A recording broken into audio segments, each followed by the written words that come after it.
Amen, amen. Que Dieu vous bénisse là où vous êtes. Et je sais qu'aujourd'hui, nous allons encore passer des merveilleux moments entre les mains de Dieu. Parce que c'est Dieu qui nous conduit. Voilà pourquoi je vous bénis tous dans le nom de Jésus-Christ. Nous le savons très bien. Nous le savons très bien que nous continuons notre grand thème qui est l'œuvre de Dieu. Nous avons parlé l'autre fois en disant que l'œuvre de Dieu, c'est aussi l'ouvrage de Dieu. Quand on dit l'ouvrage de Dieu, c'est le produit du travail de Dieu. Bon, nous sommes des hommes créés à l'image de Dieu. Nous sommes aussi des produits du travail de Dieu, mais nous sommes les produits excellents du travail de Dieu. Alléluia. Donc, en tant que l'homme qui est créé à l'image de Dieu, nous sommes appelés à gérer maintenant d'autres ouvrages de Dieu. Je dis souvent, nous sommes les gérants de la grâce de Dieu. Dieu nous a fait grâce, il nous a créés en son image. Vous savez, Dieu pouvait nous créer comme des animaux, mais il a voulu par sa grâce nous créer comme lui. Donc tu es le gérant de la grâce divine. Et nous avons parlé l'autre jour un sous-thème que j'avais intitulé « L'œuvre de Dieu aide et bénit ». Nous avons lu dans Genèse chapitre 49, le verset 25. La Bible dit « C'est l'œuvre du Dieu de ton Père qui t'aidera. C'est l'œuvre du Tout-Puissant qui te bénira. Des bénédictions des cieux en haut, de bénédictions des eaux en bas, de bénédictions de mamelles et de sein maternel. » Donc, ici, c'est Jacob, comme j'avais dit l'autre jour, c'est Jacob qui bénissait ses enfants. Et c'était le tour de Joseph. Joseph qui était le 11e fils. Il n'était même pas l'aîné. Mais il avait quand même reçu de bénédictions très particulières. Et peut-être toi, tu te sous-estimes là où tu es, mais je sais que Dieu t'a béni de toutes sortes de bénédictions qui sont particulières. La Bible même dit qu'il y aura la différence pour ceux qui servent Dieu et pour ceux-là qui ne le servent pas. Parce que tu sers Dieu, Dieu te donne une bénédiction très particulière. Alors, Jacob, comme il bénissait ses enfants, c'était le tour de Joseph. Il dit, c'est l'œuvre du Dieu de ton Père, au lieu de dire, c'est l'œuvre de mon Dieu qui te bénira. J'avais dit, Jacob parlait comme un prophète. Donc nous avons dit que c'est deux fois, il faut avoir le discernement pour distinguer les paroles des hommes et les paroles de Dieu qui sortent à travers les hommes. Dieu utilise les hommes, mais pendant qu'un prédicateur même parle, si tu as le discernement, tu vas comprendre ce qui vient de Dieu. Les paroles qui viennent de Dieu, ce sont les paroles qui donnent la vie. La Bible dit la révélation de l'Éternel est claire et elle donne de l'intelligence aux humbles. Souvent, nous avons du mal à saisir la bénédiction de Dieu parce que nous venons avec beaucoup de choses. Mais je te dis, cet après-midi ou ce soir, sois vraiment disposé et tu recevras quelque chose de la part de Dieu. Amen. Nous avons dit encore, la connaissance de la vision du visionnaire est très importante dans l'œuvre de Dieu. Nous sommes appelés à connaître d'abord la pensée du visionnaire. Nous œuvrons dans l'œuvre de Dieu, mais nous devons comprendre la pensée et connaître la pensée du visionnaire. La personne qui ne connaît pas la pensée du visionnaire ne peut pas bien servir dans l'œuvre de Dieu. Donc la connaissance de la vision du Père, j'avais dit, est un déclic du surnaturel dans l'œuvre de Dieu. Tout commence par la connaissance de la vision du visionnaire. Pour bien servir dans l'Église, tu es appelé à connaître la vision du Père, la vision du visionnaire. Qu'est-ce qu'il veut? Qu'est-ce qu'il pense? Parce que c'est comme tu es monté dans un bus que tu ne comprends pas le conducteur. Et ça sera difficile d'arriver jusqu'à la destination parce que tu es dans la confusion. Et ce qui est très important, c'est de connaître la vision du Père. C'est très, très important. Pour comprendre et connaître très bien l'œuvre de Dieu, pour accomplir l'œuvre de Dieu, tu es appelé à connaître d'abord la pensée, la vision du visionnaire. J'aime beaucoup dans la Bible, vous savez, la traversée des enfants d'Israël était remplie de confusion. Les enfants d'Israël étaient vraiment, je dirais, des confusionnistes. Parce que Dieu les a libérés de l'Égypte. Pendant des années, ils étaient dans l'esclavage. Mais après quelque temps, le Seigneur a utilisé un homme. C'était Moïse. Moïse les a libérés par la puissance de l'Éternel. Mais arrivé dans le désert, il y avait plusieurs contestations. Les enfants d'Israël commençaient à chaque fois à murmurer, à faire ça. Donc, il y avait trop de complications. Parce qu'ils ne comprenaient pas vraiment l'œuvre de Dieu. Ils ne comprenaient pas vraiment comment le Seigneur les a libérés de cet esclavage.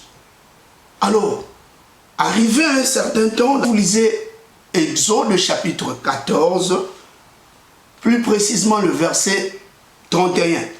La Bible dit, arrivé à un certain temps, comme ils boudaient, ils contestaient Moïse, mais tellement ils ont vu la main de Dieu à travers Moïse, la Bible dit, le peuple crut en l'Éternel et en Moïse, son serviteur. Alléluia. Il crut en l'Éternel et en Moïse, son serviteur. C'était le déclic de toutes choses. C'était l'ouverture de toutes choses. C'était le départ même. Quand vous croyez au visionnaire, laisse-moi vous dire que ça sera l'ouverture de toutes sortes de bénédictions.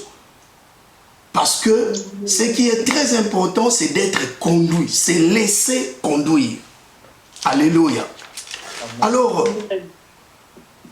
Jacob voulait à tout prix que son fils puisse comprendre sa vision. Et nous avons encore parlé de l'histoire des disciples du Seigneur. La Bible dit un jour, ils discutaient, dans Luc chapitre 22, ils discutaient, ils cherchaient parmi eux qui était le plus grand. Alléluia. Ils cherchaient qui était le plus grand et le Seigneur dit, je suis au milieu de vous comme celui qui sert. Dans Luc chapitre 22, il dit, je suis au milieu de vous comme celui qui sert. Ce qui est très important pour comprendre très bien l'œuvre de Dieu, il faut être vraiment serviteur. Si tu viens avec l'esprit de service, tu verras la main de Dieu dans ta vie. Et beaucoup de gens viennent comme des spectateurs dans l'église.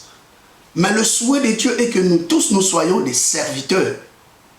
Et même Jésus qui était leur maître, il dit, je suis au milieu de vous comme celui qui sert. Et à la fin, il dit maintenant à tous les disciples, il dit en particulier encore à Simon, il lui dit, Simon, Simon, Satan vous a réclamé. Vous savez, tu peux être à l'église, mais tu es sous la puissance des réclamations de l'ennemi. Ici, les disciples étaient vraiment avec Jésus, mais Satan les réclamait. Jésus dit, Simon, Simon. Et vous savez, quand on appelle un nom deux fois, ça montre l'insistance. Simon, Simon, Satan vous a réclamé. Il ne dit pas Satan t'a réclamé. Donc Satan réclamait tous les disciples. Et selon moi, je crois que quand nous ouvrons une porte, c'est alors que Satan entre pour chercher à nous écraser, à nous détruire. La porte était grandement ouverte parce que les disciples discutaient sur les positionnements, la grandeur. Ils cherchaient des postes. Alléluia. Au lieu d'être serviteurs, au lieu d'avoir un esprit de service, eux, ils cherchaient le positionnement. Qui sera le plus grand parmi nous? Des fois aussi, les gens viennent dans des églises, mais ils cherchent quand même des postes. Alors, Jésus dit à Simon, Simon, Simon, Satan vous a réclamé pour vous cribler, pour vous écraser comme un froment. Mais j'ai prié pour toi. Il n'a pas dit j'ai prié pour tous les autres, mais j'ai prié pour toi, Simon. Il avait prié pour Simon. Pourquoi? Parce qu'il a vu en Simon un sens de leadership. Aujourd'hui, tu dois savoir que toi, tu es serviteur, mais derrière toi, il y a même des gens qui doivent venir à l'église. Alléluia. Tu es quelqu'un qui est appelé à servir pour que les gens viennent en Christ. Nous sommes des pêcheurs d'hommes, comme la Bible le dit. Il voit Simon, il voit un sens de leadership en lui. Il dit, Satan vous a réclamé, mais moi, j'ai prié pour toi, afin que ta foi ne défaille point. Et quand tu seras converti, à fermer les autres. Nous avons dit, ce n'est qu'un stable qui peut stabiliser les autres. Si tu n'es pas stable, ça sera difficile de rendre les autres stables. Ce n'est qu'un homme fort qui peut transformer les faibles en forts. Un faible ne peut pas transformer un autre faible. Nous sommes appelés à être vraiment forts dans le Seigneur. Le Seigneur nous a appelés à être des hommes et des femmes forts. Amen. Mais la chose qui est étonnante ici, Pierre n'était pas encore converti. Mais qui est un converti? Parce que Pierre était disciple. Il était avec le Seigneur. Mais il n'était pas encore converti. Chose étonnante. Mais qui est un converti? Aujourd'hui, par la grâce de Dieu, nous parlons d'un sous-thème que j'intitule « L'œuvre de Dieu par définition ». Et beaucoup de gens confondent l'œuvre de Dieu par définition. D'abord, ce verbe-là, convertir, ici, quand Jésus a dit « Je prie pour toi, afin que ta foi ne défaille point, et quand tu seras converti », il a voulu dire à Pierre, quand tu te détourneras vers l'adoration du Dieu véritable. Donc à chaque fois, quand tu commences à être un vrai adorateur, c'est alors que tu vas comprendre bien l'œuvre de Dieu. Tu es un converti. Parce que les vrais convertis sont aussi des vrais adorateurs. Amen. Amen. Ici, les disciples, avant cette parole du Seigneur, les disciples s'est lancé dans des choses un peu compliquées. Chercher des positionnements, c'est dire qui est le plus grand parmi nous. Ils ne comprenaient pas vraiment l'œuvre de Dieu. Donc ils ne savaient pas qu'ils devraient être des vrais adorateurs. Adorateurs de Jésus-Christ. Ils cherchaient des positionnements, ils cherchaient la grandeur. Et c'est aujourd'hui, les enfants de Dieu ont cette idée-là, de chercher seulement la grandeur. Or, la vraie grandeur, c'est le salut. J'aime beaucoup dire le mot salut vient de Yesha. Et salut, c'est Yesha, c'est aussi Yasha. Ce qui signifie amener dans un environnement spacieux. Amen. Amener dans un environnement spacieux. La personne qui a le salut a l'ouverture de beaucoup de choses. Il a un esprit ouvert, un esprit universel. Il peut se retrouver partout. Même si cette terre, cette région ne lui appartient pas. Mais le fait même qu'il a le salut, la Bible dit, là où vous foulerez la plante de vos pieds, ce lieu vous le sera donné. Donc si tu as le salut, tu as un esprit ouvert. Le Seigneur t'amène maintenant dans un environnement spacieux. Tu es sans limite. La personne qui a le vrai salut, c'est celui-là qui est un vrai adorateur. Il peut se retrouver dans un lieu compliqué. comme Paul et Silas. Dans la prison, un lieu compliqué. Mais eux, ils ont transformé ces lieux en lieux d'adoration. Je ne sais pas si tu passes des moments un peu compliqués. Je ne sais pas si tu traverses des périodes un peu difficiles. Mais pense cela, que c'est lui qui a le salut, c'est celui-là qui est dans un environnement spacieux. Il a tout devant lui, il a toutes les opportunités de Dieu. Même si tu vois des portes qui sont fermées, mais laisse-moi te dire que Dieu t'a donné toutes les opportunités de réussir dans la vie. Parce que tu as l'Esprit de Dieu. Tu es appelé à réussir. L'échec n'est pas ta part. Alors, les disciples cherchaient un peu le positionnement. Ne cherchons jamais de positionnement dans l'église. Hier, je prêchais même à l'église. J'ai dit, je suis pasteur, mais moi, je me prends beaucoup plus pour un sacrificateur et non un pasteur. Soyons de sacrificateurs. Alléluia. Des gens qui s'attachent au Seigneur. Si tu t'attaches au Seigneur, c'est le Seigneur lui-même qui te mettra à part. Amen. Il te mettra à part à l'œuvre à laquelle il t'a appelé. Toi, prie seulement. Sois un sacrificateur. Un sacrificateur, on peut le placer partout. Mais comme il est sacrificateur, il attend le moment où Dieu va l'élever. Alors, je te demande vraiment d'attendre, d'être patient. Je crois que je parle à quelqu'un. D'être patient dans l'œuvre de Dieu, surtout de rester fidèle. Amen. Pierre n'était pas converti. La conversion, c'est le fait de se changer en autre chose. Je donne l'exemple de la chenille. La chenille qui se transforme en papillon. On appelle ça la métamorphose. Donc, une chenille qui devient un papillon. Donc, c'est cette transformation-là que le Seigneur veut dans nos vies. La personne qui a le salut est celle qui est totalement transformée sous l'onction. L'onction de Dieu transforme. Et ici, le Seigneur dit à Pierre, j'ai prié pour toi afin que ta foi ne défaille. Vous savez, quand la foi défaille, l'homme ne peut plus accomplir l'œuvre de Dieu. Parce qu'il est déchu. Or, ce sont les gens qui vivent dans le sublime. Si tu tombes au niveau de ta foi, c'est fini.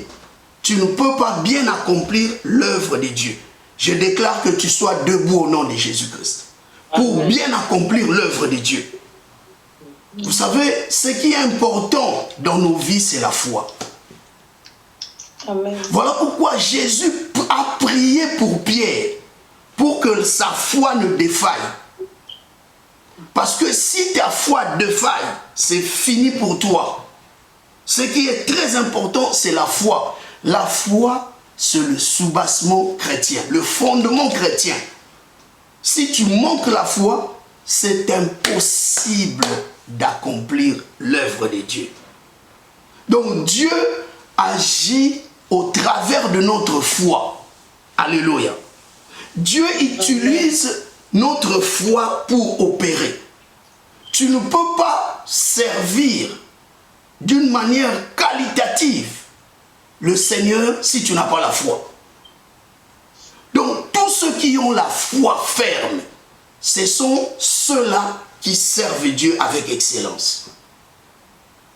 Alléluia.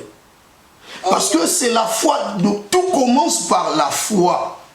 Donc comme tu es là, même pour que tu expérimentes le miracle par rapport à ce que je t'ai dit, il te faut la foi.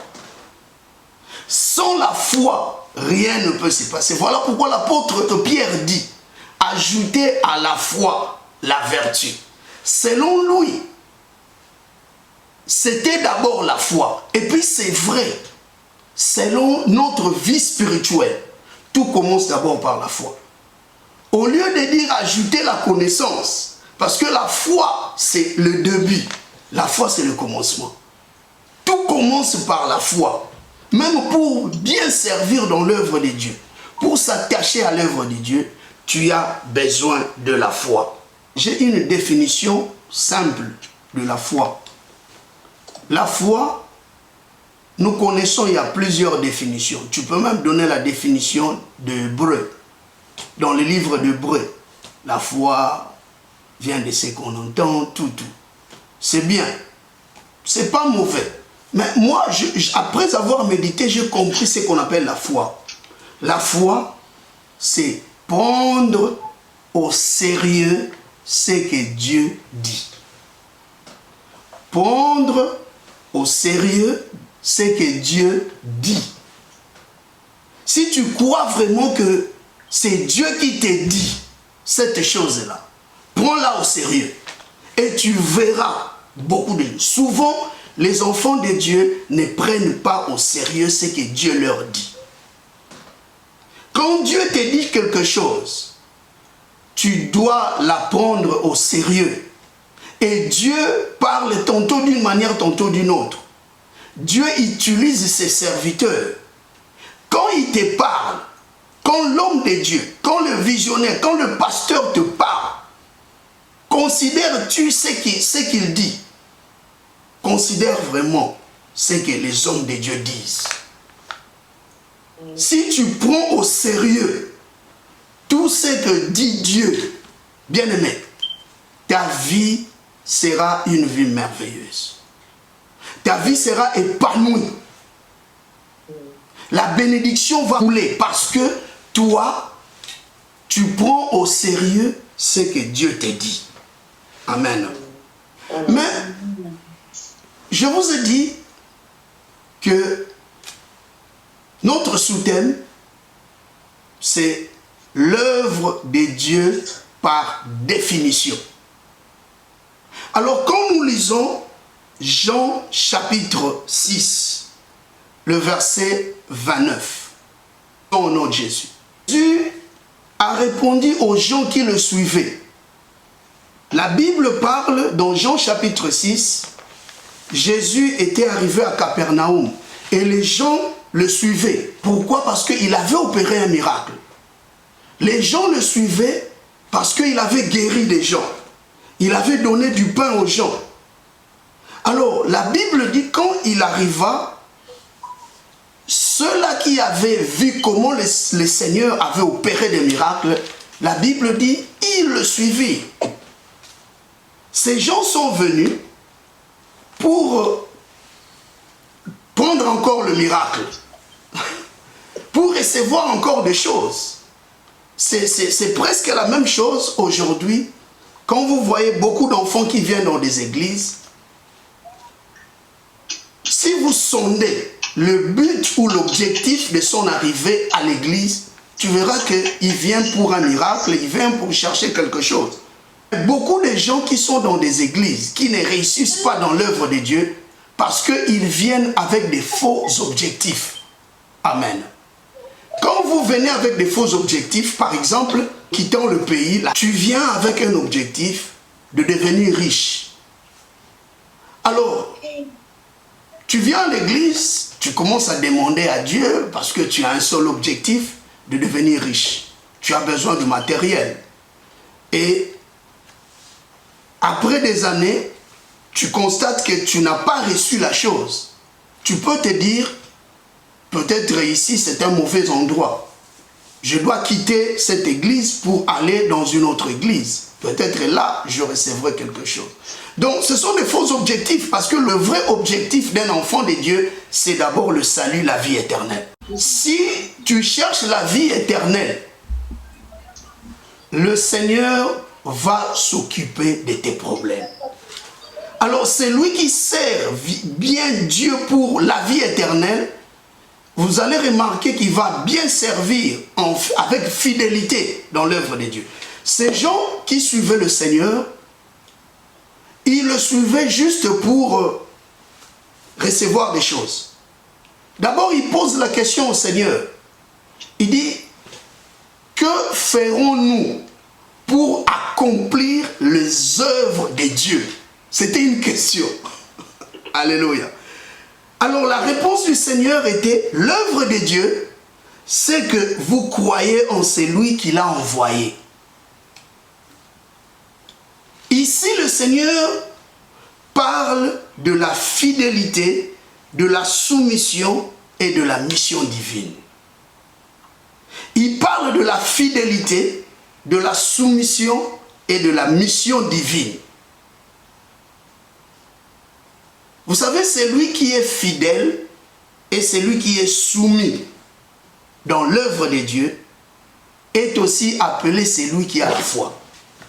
Donc quand on parle de la foi, on parle de la fidélité et de la soumission à Christ. Si nous sommes soumis et fidèles à Christ, on peut dire que nous avons la foi.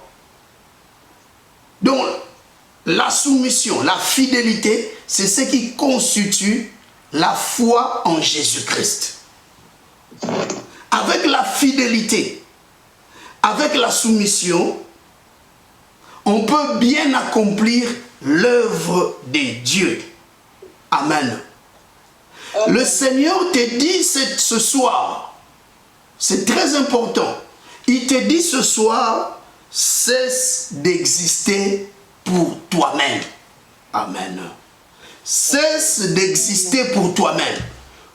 Beaucoup de gens n'arrivent pas à accomplir l'œuvre de Dieu parce qu'ils vivent d'abord pour eux-mêmes. Si nous vivons, l'apôtre Paul dit, si nous vivons pour Christ. Alléluia. Si nous vivons pour Christ. Ce qui est très important, pour bien comprendre l'œuvre de Dieu, il faut cesser de vivre pour toi-même. Alléluia. Et c'est Jésus qui donne la vie. La Bible l'appelle l'esprit vivifiant. C'est lui qui nous conduit. Et si tu comprends ces choses, tu lui seras fidèle et soumis. Beaucoup n'arrivent pas à mener une vie chrétienne à succès parce qu'ils ne sont pas fidèles. Ils ne sont pas soumis. Je parle de la soumission. Donc l'œuvre de Dieu, je dirais par définition, l'œuvre de Dieu c'est la foi. Or la foi, c'est la fidélité et la soumission en Jésus-Christ. Si tu es fidèle en Jésus-Christ, le Seigneur va t'amener plus loin jusqu'à la vie éternelle, le Zoé. Le Zoé, la vie éternelle. Vous savez, la vie éternelle, c'est la qualité de vie que le monde ne peut jamais donner. Si le monde te donne une qualité de vie, tu mènes une vie standard ici dans le monde. Mais laisse-moi te dire que la vie éternelle, le Zoé, c'est la qualité de la vie que le monde ne peut jamais donner. Nous connaissons, il y a des milliardaires, mais qui mènent une vie minable spirituellement. Une vie médiocre. Ce qui est très important pour toi, c'est de chercher la vie éternelle. C'est alors que tu verras, même ta façon de servir sera une manière excellente. Tu mèneras une vie de qualité. J'aime beaucoup dire que, vous savez, la qualité de la vie dépend aussi du choix qu'on fait. Si tu fais un choix de qualité, tu mèneras une vie de qualité. Mais si tu fais un choix médiocre, tu mèneras une vie médiocre. Donc c'est aussi un choix. Ici le Seigneur dit, l'œuvre de Dieu, c'est que vous croyez en celui qui l'a envoyé. Dieu a envoyé son Fils, Jésus-Christ, pour que nous croyions en lui. Et la personne qui croit en Jésus, qui se laisse conduire par le Seigneur, accomplit bien l'œuvre de Dieu. Et quand vous lisez ce passage-là, l'œuvre de Dieu, c'est que, tu regardes ta Bible, tu vois, l'œuvre de Dieu, Jésus dit, l'œuvre de Dieu, c'est que là, exprime la cause. Amen. Ça exprime la cause Donc la cause pour laquelle nous sommes ici sur la terre, c'est d'abord l'œuvre de Dieu. C'est le service. J'avais dit que l'œuvre de Dieu est plus que nos vies. Donc, il y a seulement une cause. Nous sommes ici sur la terre, c'est d'abord l'œuvre de Dieu. C'est lui qui s'occupe de l'œuvre de Dieu. Dieu s'occupe de ses affaires. Dieu s'occupe de sa famille. Dieu s'occupe de ses entreprises. Parce que lui s'occupe de l'œuvre de Dieu. Nous devons cesser d'exister pour nous-mêmes. Dieu a mis quelque chose en nous. Là où tu es, Dieu a mis des potentialités en toi pour que tu puisses le servir dans son œuvre. Ce qui est important, c'est la foi. Garde la foi, bien-aimé. Que ta foi ne défaille point. Ce qui est très important, c'est de saisir Christ. D'être soumis, d'être fidèle à Christ. D'être fidèle à son œuvre. Quand vous lisez Actes chapitre 20, je peux lire au nom de Jésus, mais je ne fais pas pour moi-même aucun cas de ma vie, comme si elle n'était pas précieuse, pourvu que j'accomplisse ma course avec joie et le ministère que j'ai reçu du Seigneur Jésus, d'annoncer la bonne nouvelle. Vous savez, la première partie, le passage, l'apôtre Paul, il dit, je ne fais aucun cas de ma vie, comme si elle n'était pas précieuse. Mais à cause de l'œuvre de Dieu, tellement il s'attachait à l'œuvre de Dieu, il ne faisait plus cas de sa vie. Il dit, pourvu que j'accomplisse ma course avec joie et le ministère que j'ai reçu du Seigneur Jésus, d'annoncer la bonne nouvelle. La première partie, il dit, il ne fait pas cas de sa vie, mais tout ce qui reste là, j'accomplisse ma course avec joie, ça signifie, je ne fais pas aucun cas de ma vie, pourvu que j'accomplisse l'œuvre de Dieu. Donc la deuxième partie là signifie seulement l'œuvre de Dieu. Pour Paul, il était prédicateur, il prêchait du Seigneur, il était apôtre par excellence. Mais pour toi, peut-être tu es protocole, tu es serviteur de Dieu à l'église, je ne sais pas. Mais ce qui est très important, oublie, cesse d'exister pour toi-même. Ne sois pas égoïste. Accomplis l'œuvre de Dieu. Paul avait la connaissance. Il avait la connaissance de la définition de l'œuvre de Dieu. Bien-aimé, si tu as la connaissance de cette définition, Jésus dit, l'œuvre de Dieu, c'est que vous croyez en celui qui l'a envoyé. Si tu connais ces choses-là, tu crois en Jésus-Christ, c'est le départ de toutes choses. Amen. Ta vie ne sera plus la même. Tu seras totalement transformé. Donc l'œuvre de Dieu, c'est d'abord croire en Jésus et croire en son œuvre. Tout ce qu'il fait, le Seigneur fait de merveilles. Tu es fidèle, soumis à la mission divine. Le Seigneur va ouvrir d'autres portes de bénédiction. Donc celui qui comprend l'œuvre de Dieu dans sa vie cesse d'exister pour lui-même et privilégie les intérêts du royaume. En toi, il y a beaucoup d'intérêts. J'aime beaucoup dire à l'église que quand Dieu voit son intérêt en toi, il agit. Dieu agissait en David parce qu'il voyait ses intérêts dans David. Est-ce qu'en toi, il y a encore des intérêts de Dieu? Si Dieu constate qu'en toi, il y a plein d'intérêts du royaume, laisse-moi te dire qu'il va agir. Il va t'utiliser puissamment dans l'œuvre de Dieu. Donc l'œuvre de Dieu, par définition, c'est la foi en Jésus-Christ. Or, la foi, c'est la fidélité et la soumission dans la mission. Est-ce que je peux recommencer ce que je viens de dire? Parce que nous sommes déjà à la fin. L'œuvre de Dieu, par définition, c'est la foi en Jésus-Christ. Or, la foi en Jésus-Christ, c'est la fidélité et la soumission dans la mission divine. Que Dieu vous bénisse.